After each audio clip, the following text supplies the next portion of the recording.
Hey guys, welcome to my channel. তোমার জন্য নিয়ে চলে এলাম একটা নতুন মিনি ব্লগ। তো আজ আমরা সব বন্ধুরা মিলে যাচ্ছি ঘুরতে। ঠিক ঘুরতে যাওয়া বলবো না, আমাদের স্কুল থেকেই নিয়ে যাচ্ছে ক্লাস 11-12দের ঘুরতে, যেটা হচ্ছে পুরুলিয়া জয়চণ্ডী পাহাড়।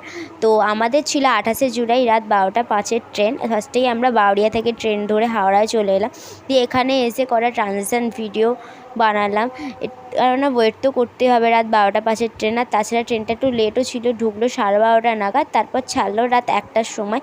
তো আমাদের তো খিদে পেয়ে গেছিলো, কারণ অনেকক্ষণ আগে আমরা খেয়ে বেরিয়েছিলাম। তো মুড়ি ছিল ব্যাগের, আর আমাদের প্ল্যান ছিল মুড়ির চাট করবো। তো মুড়ির চাট করলাম ট্রেনে রাত 2টোর সময়। আর আমরা মজাও করেছি, সারা রাত ঘুমোইনি। তো এই যেন দেখতেই পাচ্ছে বোর আবার দেখছি, আর খুব ভালোও লাগলো।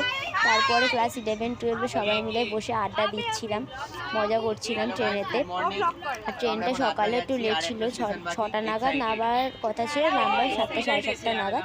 তো কী আর বলবো, তো আনন্দ করলাম, মজা করলাম। তারপরে নামার সময় এসে গেছিলো, তো আমরা নেবে ওখান থেকে বাসে করে হচ্ছে আমাদের হোটেলে গেলাম। আমরা নেমেছিলাম আদ্রা স্টেশনে।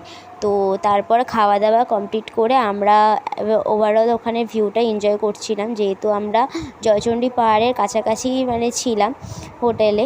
আর এখানে যেন একটা দোলনা ছিল, তো ওই দোলনাতে বসেই আমি পুরো ভিউটা এনজয় করতাম, মজা করতাম, বন্ধুরা সবাই মিলে থাকতাম, আনন্দও করতাম। তো আমি ছিলাম 9জনের রুমেতে। তো আমি রুমটার তো ভিডিও নিতে পারিনি, বাট ব্যালকনিটা নিয়েছি, কারণ ব্যালকনিটা সবথেকে আমার দারুণ লেগেছিলো ওখানে। আর সত্যি বলতে পাহাড় আমার অতটা না ভালো লাগলেও, কিন্তু একদম ভালো লাগে না তা বলবো না। আর এখানে গিয়ে তো আমার পাহাড়ের প্রতি একটু ভালোবাসা বেড়েও গেছে। আর আমরা হচ্ছে হোটেলে আসার সময় এই ভিউটা দেখেছিলাম, বাট আমি তখন ভিডিও নিইনি, কারণ আমার একদম ভালো লাগছিল না তখন, এতটাই টায়ার্ড হয়ে গেছিলাম। আর ঘরে এসে একটু রেস্টও নিতে হয়েছিল। তো যাওয়ার সময় যখন আমরা বিকালবেলা পাহাড়ে উঠতে যাচ্ছিলাম, তখন আমি ওভারঅল ভিউটা নিয়েছিলাম। তো সব পিকচারগুলো আমার ইনস্টাগ্রামে আপলোড করা আছে, যে আইডিটা আমি স্ক্রিনে মেনশান করে দিচ্ছি, তোমরা আমার ইনস্টাগ্রামে গিয়ে দেখতে পারো। এরপরে মিনি ব্লগটা পার্ট 2-এ আসবে। ততক্ষণের জন্য বাই বাই।